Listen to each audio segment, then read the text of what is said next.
Hello aliens, today we will start a new topic called binary search on arrays.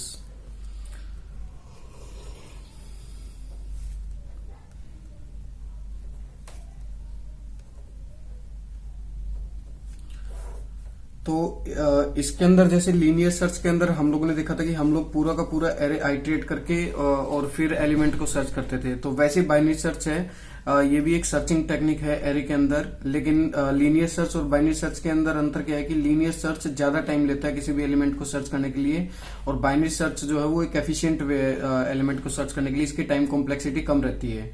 ठीक है, तो इसके अंदर क्या होता है वो मैं आपको बता देता हूँ।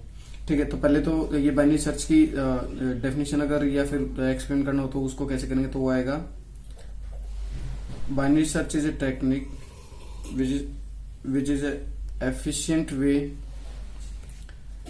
to search in sorted array। ठीक है, तो बाइनरी सर्च के लीनियर सर्च के अंदर तो हमारे पास एरे कैसे भी हो उसके अंदर हमको फर्क नहीं पड़ता था, लेकिन बाइनरी सर्च के अंदर जो हमारे पास एरे होती है वो सॉर्टेड होती है, आइदर इन इंक्रीजिंग ऑर्डर और इन डिक्रीजिंग ऑर्डर। ठीक है, तो अब इसके अंदर देखते हैं होता क्या है। तो इसके अंदर हमको सबसे पहले तो एक एरे दी हुई होती है 1 2 3 4 5 6 7 8 9। ठीक है, इसकी इंडेक्सिंग कर लेते हैं 2 3 4 5 6 7 8। ठीक है, साथ ही हमको एक की एलिमेंट दिया होता है। की एलिमेंट क्या होता है, वो एलिमेंट जो हमको सर्च करना है इस एरे के अंदर। ठीक है, तो मान लेते हैं कि इसके अंदर मेरे को 6 सर्च करना है। ठीक है, तो इसके अंदर क्या क्या दे रखा है, हमको एक एरे दे रखी है जो कि सॉर्टेड है इंक्रीजिंग ऑर्डर के अंदर। ठीक है, एक एलिमेंट दे रखा है जो हमको इसके अंदर सर्च करना है। तो आगे प्रोसीड करने से पहले मेरे को एक चीज बताओ, किसी भी दो नंबर को कंपेयर करते हो तो उसके अंदर कितने केसेस बनते हैं? 3 केसेस बनते हैं। या तो मान लो की एलिमेंट को हम लोग किसी भी नंबर से n नंबर से कंपेयर कर रहे हैं, तो या तो ये की n से बड़ा होगा या बराबर होगा या छोटा होगा, ये 3 केस बनेंगे। ठीक है, इन्हीं केसेस का फायदा उठाते हुए और ये सॉर्टेड एरे का फायदा उठाते हुए हम लोग बाइनरी सर्च करते हैं और सर्चिंग एफिशिएंट बनाते हैं। तो अब होता क्या है इसके अंदर वो बताता हूँ अभी। ठीक है, तो ये एरे अपने को दे रखी थी यहाँ पे 1 2 3 4 5 6 7 8 9। ठीक है, तो इसके अंदर हम लोग क्या करते हैं, 3 पॉइंटर लेते हैं। एक स्टार्ट पॉइंटर होता है, एक एंड पॉइंटर होता है और एक मिड पॉइंटर होता है। ठीक है, तो इनिशियली जो स्टार्ट होता है वो 0th इंडेक्स पे जो एलिमेंट है उसको पॉइंट कर रहा होता है, और जो एंड पॉइंटर होता है वो जो लास्ट एलिमेंट होता है उसको पॉइंट कर रहा होता है। अब ये मिड क्या कर रहा होता है? ठीक है, तो मिड क्या होता है, मिड हम लोग ये स्टार्ट और एंड के बीच में जो मिडल एलिमेंट होता है उसका जो इंडेक्स होता है उसको करते हैं। तो यहाँ पे स्टार्ट का जो इंडेक्स है वो स्टार्टिंग है 0 और एंड का है 8 डिवाइडेड बाई 2 इक्वल टू 4। तो फोर्थ एलिमेंट, फोर्थ इंडेक्स पे जो एलिमेंट है ये मिड उसको पॉइंट करेगा। तो फोर्थ कहाँ पे 0 1 2 3 4, ये हमारा फोर्थ इंडेक्स का है, तो मिड हमको यहाँ पे पॉइंट करेगा। अब इसके अंदर हम लोग क्या करते हैं कि ये जो की एलिमेंट है उसको मिड वाले एलिमेंट से हम लोग कंपेयर करते हैं। ठीक है, तो इसको कंपेयर करते हैं तो ये हमको क्या पता चल रहा है कि जो 6 है वो 5 से बड़ा है। ठीक है, तो अब चूंकि ये एरे सॉर्टेड है, ठीक है, तो जो 5 से राइट में जो एलिमेंट होंगे वो 5 से बड़े होंगे, और जो 5 से लेफ्ट में एलिमेंट होंगे वो 5 से छोटे होंगे। तो अब की एलिमेंट 6 है और वो 5 से बड़ा है, तो हम लोग अब किस एरे के अंदर सर्च करेंगे, ये वाली जो राइट साइड वाले जो एलिमेंट है हम लोग उसके अंदर अब सर्च करेंगे। ठीक है, राइट के अंदर, क्योंकि अब ये सारे के सारे एलिमेंट 5 से बड़े हैं। तो अल्टीमेटली हम लोग क्या करते हैं कि बाइनरी सर्च के अंदर हम लोग ना एरे को डिवाइड कर देते हैं 3 पार्ट में। एक तो जो मिड से छोटा वाला पार्ट होता है, एक मिड खुद, और एक मिड से जो बड़ा वाला पार्ट होता है। तो अब देखते हैं अब आगे क्या करेंगे इसके अंदर। ठीक है, तो अब इसके अंदर क्या होता है कि अगर हम लोगों को बड़े वाले एरिया के अंदर सर्च करना है तो हम लोग अपना स्टार्ट का पॉइंटर उठा के और मिड +1 कर देंगे। ठीक है, तो जो स्टार्ट इनिशियली यहाँ पॉइंट कर रहा था अब वो स्टार्ट यहाँ पॉइंट करेगा। तो अल्टीमेटली क्या हुआ, start is equals to mid plus 1 हो गया, ठीक है। तो अब देखते हैं ये नया हमारे पास क्या है। तो ये आ गया हमारे पास 6, 7, 8, 9, ठीक है। तो स्टार्ट अब हमारा यहाँ पे आएगा। एंड को हम लोग कुछ नहीं बोलेंगे अभी, एंड यहीं पे रहेगा। और अब हम लोग देखते हैं मिड की वैल्यू क्या आएगी। तो मिड क्या होगा, स्टार्ट प्लस एंड बाई 2, ठीक है। तो स्टार्ट का हमारे पास क्या है, स्टार्ट का जो इंडेक्स है वो 5 है अभी, ठीक है। तो 5, और जो एंड का है वो हमारे पास 80 है। तो 5 प्लस 8 बाई 2, तो 13/2, 7.5। लेकिन इंटीजर तो फ्लोट वैल्यू को स्टोर नहीं कर सकता, तो ये अल्टीमेटली स्टोर होगा 7। तो 7th इंडेक्स पे जो एलिमेंट है, अब हमारा जो मिड पॉइंटर वो उसको इंडिकेट करेगा। तो 7th पे हमारे पास कौन सा है, 8th वाला है। यहां से देखो 7th पे जो इंडेक्स है वहां पे 8th एलिमेंट है ना, तो यहाँ पे अब हमारा मिड पॉइंट करेगा, जो मिड पॉइंटर वो इंडिकेट करेगा 8th की तरफ। अब वही पुराना वाला जो स्टेप था उसी को रिपीट करेंगे हम लोग। अब दोबारा मिड से कंपेयर करेंगे। तो की एलिमेंट हमारा 6 था, तो 6 जो है वो 8 से बड़ा है या छोटा। तो 8 से जो राइट हैंड साइड में है वो तो सारे एलिमेंट बड़े हैं, और जो 8 से लेफ्ट साइड में वो सारे एलिमेंट 8 से छोटे हैं। तो 6 को कंपेयर किया तो वो निकला 8 से छोटा। तो अब जो 8 से लेफ्ट हैंड साइड पे एलिमेंट हमारे पास बचे हैं, हम लोग उनमें सर्च करेंगे। तो अब जब राइट हैंड साइड में अगर हम लोग सर्च करने के लिए प्रोसीड करते हैं, तो हम लोग स्टार्ट पॉइंटर को चेंज करते हैं, और स्टार्ट जो होता है वो मिड प्लस 1 हो जाता है। लेकिन अगर हम लोग लेफ्ट हैंड साइड में सर्च करने के लिए प्रोसीड करेंगे, तो अब स्टार्ट तो वहीं रहेगा, लेकिन एंड चेंज हो जाएगा। तो एंड क्या होगा, वो हो जाएगा मिड -1। तो मतलब कि अब जो हमारा एंड है वो यहाँ इंडिकेट कर रहा होगा, ठीक है। तो अब देखते हैं हमारे पास क्या बचा। अब बचा 6 और 7, ठीक है। तो अब दोबारा जो स्टार्ट है वो तो यहीं पे रहा, और एंड हमारा आ गया 7 पे। अब देखते हैं मिड क्या आएगा। Mid start plus and by 2 होता है, ठीक है। स्टार्ट की वैल्यू हमारे पास 5, 6 जो है 6th एलिमेंट जो है वो 5th इंडेक्स पे है, ठीक है। तो 5 प्लस एंड हमारा 7 पे है, तो 7 एलिमेंट जो वो 6th इंडेक्स पे है। तो अब देखते हैं 5 प्लस 6 बाई 2, तो ये हो गया 11/2। तो ये अल्टीमेटली आ गया हमारे पास 5.5। वही बात, इंटीजर स्टोर होगा, इंटीजर के अंदर फ्लोट नहीं होगा, तो ये अल्टीमेटली 5 स्टोर होगा, ठीक है। तो मिड हमारा जो है वो स्टार्ट पे ही अब पॉइंट कर रहा होगा, ठीक है। अब हम लोग जो की है, की एलिमेंट हमारा 6 था।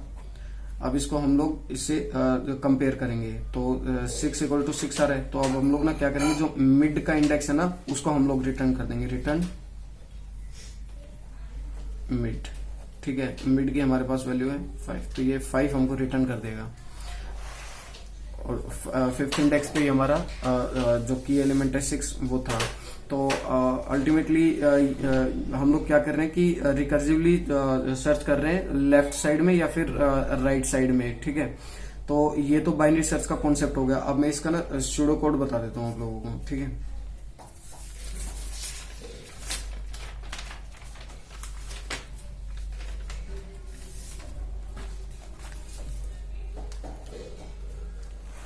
तो अब इसके अंदर ये तो पता चल गया कि हमको ये तो पता चल गया कि इसके अंदर एक हमारा लूप चलेगा, क्योंकि बार बार जब तक हमको रिजल्ट नहीं मिल रहा हम लोग तब तक इसके अंदर चेक कर रहे हैं। तो एक लूप चलाना पड़ेगा हमको, ठीक है। तो मैंने वाइल लूप चला दिया, ठीक है। अब वाइल लूप के अंदर एक कंडीशन देनी पड़ेगी, वो कंडीशन मैं बताऊंगा कि क्या रहेगी, ठीक है। तब तक हम लोग आगे का पार्ट देखते हैं, ठीक है। तो हम लोग कब इस कोड को रिटर्न करवा रहे थे, जब हमारा मिड एलिमेंट जो था वो की के बराबर हो जाए, ठीक है। तो सबसे पहले तो हम लोग स्टार्ट और एंड पॉइंटर को इनिशियलाइज करवा लेते हैं, ठीक है। हालांकि यहाँ पे नहीं होगा ये। तो स्टार्टिंग में तो इंट s = 0 और इंट एंड n-1, ठीक है। क्योंकि अगर n एलिमेंट है तो nth एलिमेंट जिस इंडेक्स पे है उसको पॉइंट कर रहा था, तो nth एलिमेंट n-1 इंडेक्स पे होता है, ठीक है। तो ये तो स्टार्टिंग के पॉइंटर इनिशियलाइज करवा लिए। अब हमारा जो मिड होता था वो बार बार चेंज हो रहा होता था, ठीक है। तो वो वाइल लूप के अंदर ही आएगा, ठीक है। तो मिड जो आएगा वो हमारा क्या फॉर्मूला था, स्टार्ट प्लस एंड बाय 2, ठीक है। ये हमारा मिड का पॉइंटर हो गया। अब हम लोग इसके अंदर क्या करते थे कि मिड एलिमेंट जो था हमारा, अगर वो की एलिमेंट से मैच कर जा रहा था तो हम लोग उसको रिटर्न करवा दे रहे थे। ठीक है, तो इसके अंदर क्या होगा, इफ मिड इंडेक्स पे जो एरे का एलिमेंट है वो की के बराबर है तो सी आउट मिड। ठीक है,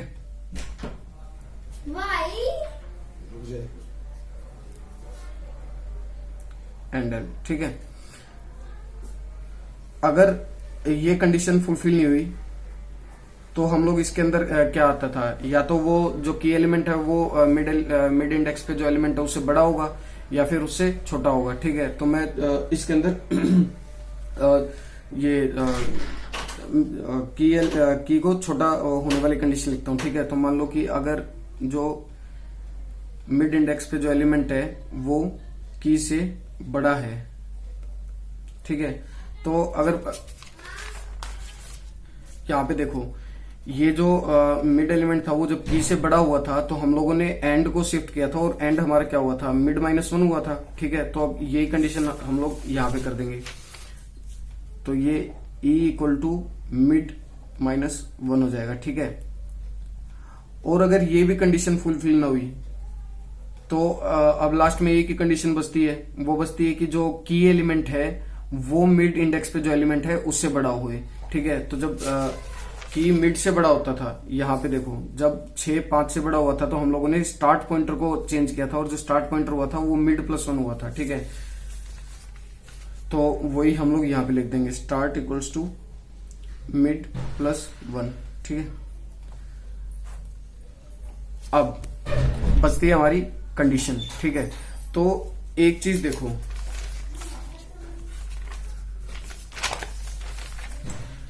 लास्ट में हमारे पास सिर्फ यही एरे बची थी 6 और 7 की। ठीक है, और जो मिड था वो स्टार्ट की तरफ पॉइंट करना शुरू कर गया था, तो मैं इसको नए पेज पे लिखता हूं।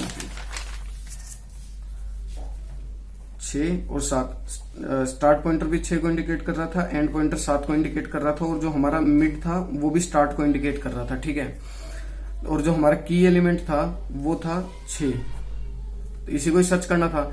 लेकिन अगर मान लो कि हमारा की एलिमेंट कुछ भी हुआ, x हुआ, जो कि इस एरे के अंदर है ही नहीं, तो वो मिड से मैच नहीं होगा। ठीक है, तो अब दोबारा हम लोग क्या करेंगे, या तो स्टार्ट को मिड +1 करेंगे, ठीक है, या फिर एंड को मिड -1 करेंगे। तो अल्टीमेटली क्या हो जा रहा है, तो ये 5 6 7 स्टार्ट, तो स्टार्ट को मिड +1 किया तो स्टार्ट यहाँ पे आ गया। अब दोबारा मिड निकालेंगे हम लोग, तो s+e/2 ही आएगा, तो अल्टीमेटली वो वापस यहीं पे आ जा रहा है, तो मिड पॉइंटर भी यहाँ पे आ गया। ठीक है, अब वापस से हम लोग मान लो कि स्टार्ट को मिड +1 करें, तो स्टार्ट अब यहाँ आ गया। ठीक है, तो मतलब कि ये एंड को क्रॉस कर दे रहा है, तो यहां तक जितने एलिमेंट थे उसको तो हम लोगों ने सर्च कर ही लिया था। ये वाले जो एलिमेंट थे यहां तक तो हम लोग सर्च करके आ ही चुके थे। ठीक है, तभी तो एंड यहां तक पहुंचा हमारा, वरना एंड हमारा स्टार्टिंग में तो यहां था, तो एंड हर वक्त चेक करते हुए आया था। ठीक है, तो इसलिए ये अगर बड़ा हो गया, अगर स्टार्ट जो है वो इसे बड़ा हो गया, तो ये लूप हम लोगों को क्लोज करना पड़ेगा। क्यों? क्योंकि स्टार्ट तो यहां से यहां तक का चेक करके आ गया और एंड यहां से यहां तक का चेक करके आ गया। ना तो स्टार्ट को इस एरिया के अंदर वो एलिमेंट मिला, ना एंड को इसके अंदर वो एलिमेंट मिला, तो मतलब कि वो एलिमेंट इस एरिया के अंदर है ही नहीं। ठीक है, तो उस टाइम पे हम लोग हमारे लूप को क्लोज कर देंगे। तो जो हमारी कंडीशन आएगी, ठीक है, तो स्टार्ट ग्रेटर देन एंड पे हम लोग क्लोज कर रहे हैं, तो मतलब कि लूप कब तक चलेगा, जब तक स्टार्ट जो है वो एंड से या तो छोटा हो या बराबर हो, तब तक हम लोगों को ये लूप चलाना है। ठीक है, तो जो वाइल के अंदर कंडीशन लगनी थी वो लगेगी while s is less than equal to end. ठीक है, तो ये था बाइनरी सर्च का सूडोकोड और बाइनरी सर्च का कॉन्सेप्ट। ठीक है, अगली वीडियो के अंदर मैं इसका जो प्रॉपर कोड है C++ के अंदर या जावा के अंदर जो भी, उसके अंदर मैं लिख के बता दूंगा, या फिर हो सकता है मैं इसी वीडियो के डिस्क्रिप्शन के अंदर वो कोड की कॉपी अटैच कर दूं। ठीक है, तो आज की वीडियो के लिए इतना ही। Thank you, have a nice day.